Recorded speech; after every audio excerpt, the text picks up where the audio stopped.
अपितु अनेक स्तरों पर, अनेक बिंदुओं में जुड़ा हुआ है। यदि मैं ये कहूं कि मैं दिन हूं, तो पार्वती उसका प्रकाश है। यदि मैं ये कहूं कि मैं आग हूं, तो पार्वती उसका ताप है। यदि मैं ये कहूं कि पार्वती जल है, तो उसकी आर्द्रता मैं हूं। और यदि वो आकाश है, तो उसकी व्याप्ति मैं हूं। मुझे उस दिन की प्रतीक्षा रहेगी पिताजी, जब आप न केवल मुझे बल्कि सभी को मां और आपके संबंध की महिमा समझाएंगे।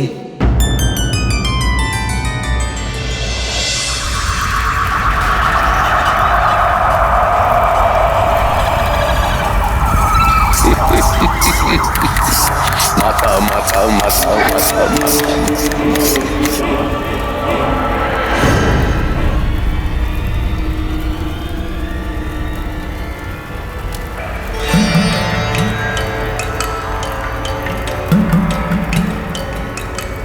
माता, वो तुग्र का संदेश आया है।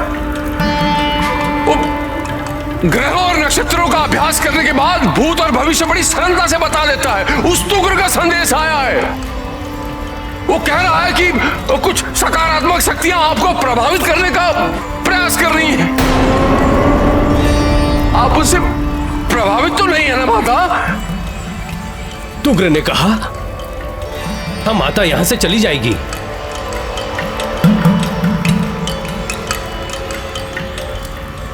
क्या कहा तुमने? हाँ माता यहां से चली जाएगी।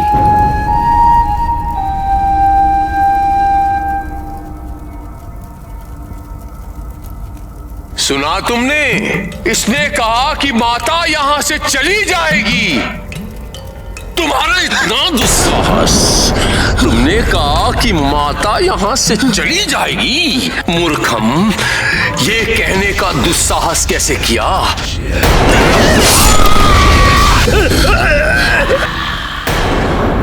वो शक्तियां जितने आप ही प्रयास कर ले, लेकिन यहाँ की नकारात्मकता उन्हें मेरी माता तक नहीं पहुंचने देंगी। माते, आप बिल्कुल निश्चित रहिए, आपको यहां से कोई नहीं ले जा सकता। कोई नहीं। माता माता माता माता माता माता माता।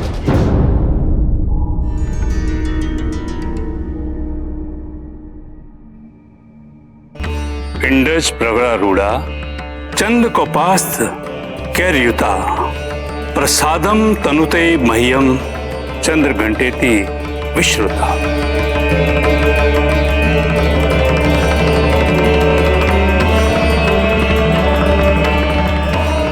इनके मस्तक पर घंटे के आकार का अर्धचंद्र है, इसलिए मां दुर्गा की इस तीसरी शक्ति का नाम चंद्र घंटा देवी है।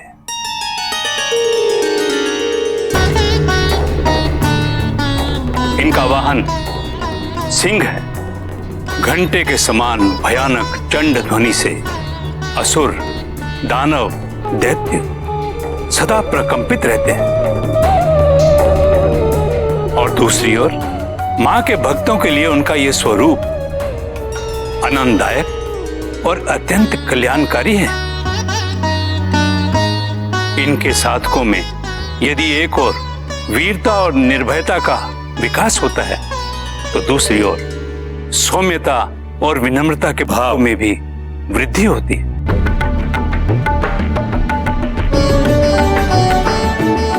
नव दिवस उपासना में तीसरे दिन का अत्यधिक महत्व होता है, क्योंकि इस दिन साधक का मन मणिपुर चक्र में प्रवेश कर जाता है। गणेश, कार्तिकेय, मैं आप दोनों से निवेदन करता हूं कि आप दोनों अपने नेत्र बंद करें। आप दोनों को मां के चंद्र घंटा स्वरूप के दर्शन होंगे।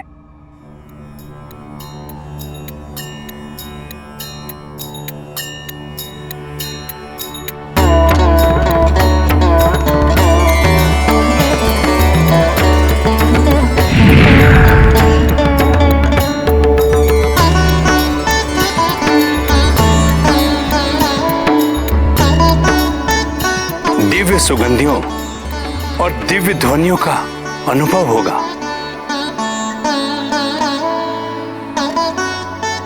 अलौकिक वस्तुओं का साक्षात्कार भी होगा। जिन साधकों को इस अवस्था का पूर्व ज्ञान नहीं है या जो साधक पहले से सतर्क नहीं है, वो इन दिव्य अनुभूतियों से विक्षिप्त हो सकते हैं। ये समझना आवश्यक है कि ये दृश्य, ये अनुभूतियां अब तक के पुण्य कर्म का फल मात्र है।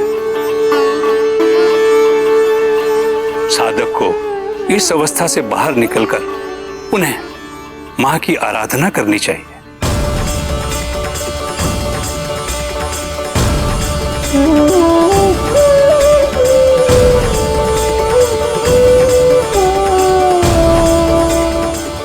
इस तीसरे दिन मन, वचन, कर्म और काया को विधि विधान अनुसार पूर्ण रूप से परिशुद्ध कर मां चंद्रघंटा की शरण में उपासना के लिए तत्पर रहना चाहिए।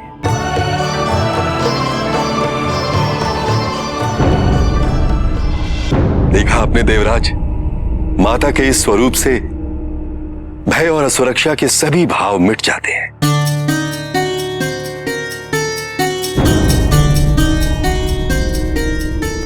देवराज,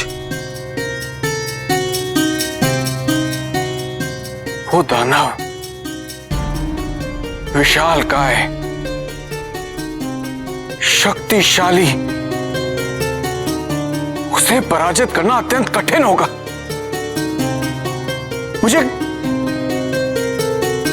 मुझे अघोरा की सहायता करनी चाहिए, किंतु कैसे? क्या करूं मैं? कहीं उसने अघोरा को पराजित कर दिया तो? कहां मैं नकारात्मकता के विनाश, निर्भयता तथा सुरक्षा की भावना से मुक्त होने के विषय में बात कर रहा हूं, और आप हैं देवराज कि भय और असुरक्षा से निकलना ही नहीं चाहते। मैं कैलाश के लिए प्रस्थान कर रहा हूं देवराज, इस यज्ञ में सम्मिलित होने हेतु, और आपका गुरु होने के नाते मेरा आपको यही सुझाव है देवराज कि यहां बैठे व्यर्थ की योजनाएं बनाने से लाभदायक आपके लिए होगा इन 9 दिनों के अनुष्ठान में माता की उपासना करना। अन्यथा जिस महान प्रक्रिया में आप हस्तक्षेप करने का विचार कर रहे हैं, वो आपको केवल आपकी नगण्यता से ही परिचित करवाएगी।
कहाँ है?